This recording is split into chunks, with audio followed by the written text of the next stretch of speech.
Welcome to What's New, your channel for everyday solutions. Be sure to subscribe, share and like our videos. This is What's New. Go East, Young American. By SUKETU MEHTA.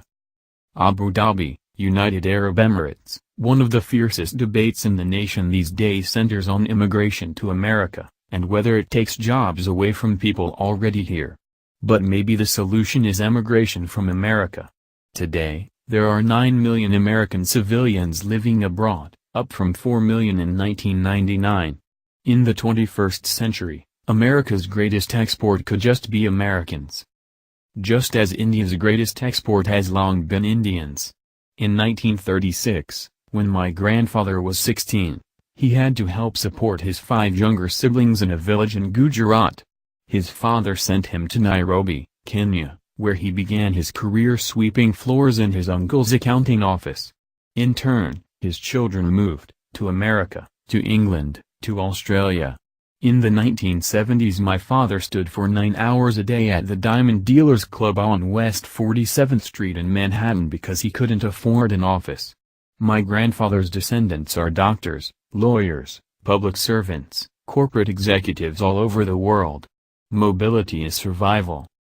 Many Americans recoil at the idea that they should have to go abroad for anything more taxing than sightseeing.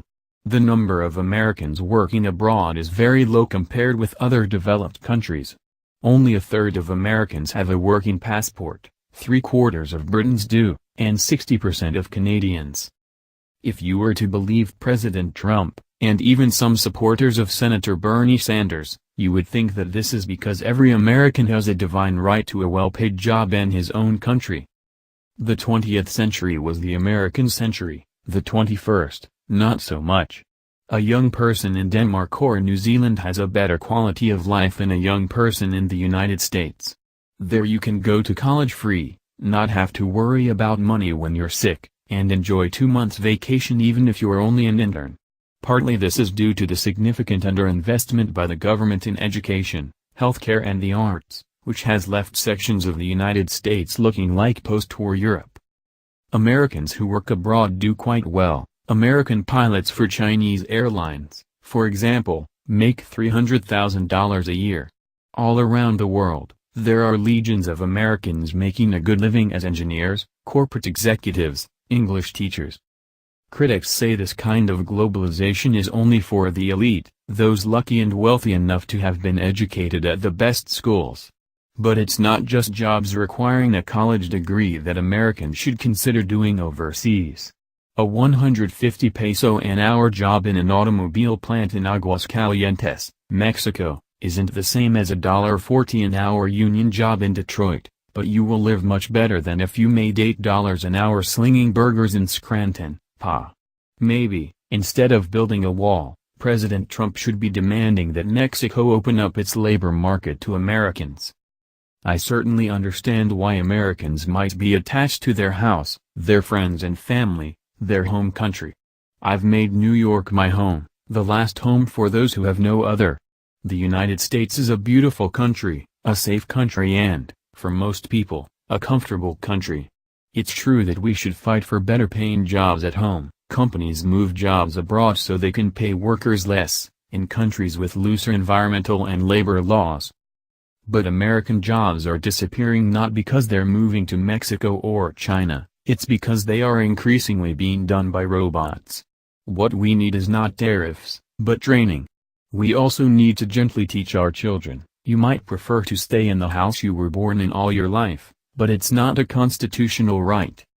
My family had to move because there was no future in rural Gujarat. 200 years of British colonialism had left the Indian economy in ruins. When we moved, we missed our vegetarian food, our family, the trees, the rivers and our language. Some of it we could take with us, some of it we couldn't. We returned to Gujarat when we could. Americans are more fortunate, the whole world looks like America now. Americans who emigrate don't have to go without cheeseburgers, Seinfeld or the English language. So go forth into the world with confidence, young American. Don't believe Mr. Trump's defeatist talk of American carnage. Americans have a spirit of enterprise, efficiency and honesty that is unparalleled in the world. If you don't believe me, try visiting a Chinese or Indian or Russian government office, and see how an American government office compares. Some of my former New York University students were able to land lucrative jobs in the booming Indian news industry because they have writing and editing skills honed at a top American university. In India, their salaries can buy them an apartment, nice dinners, domestic help. Most of their peers in New York are still struggling in unpaid internships and have to be supported by loans or parents.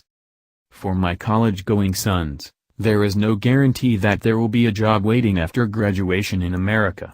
But they have already worked, with confidence, in Brazil and Indonesia. Growing up in New York has made them comfortable with the idea of living anywhere in the world. The other day, my older son, who wants to be a journalist, told me he was thinking about looking for a job in India. Welcome to What's New, your channel for everyday solutions. Be sure to subscribe, share and like our videos. This is What's New.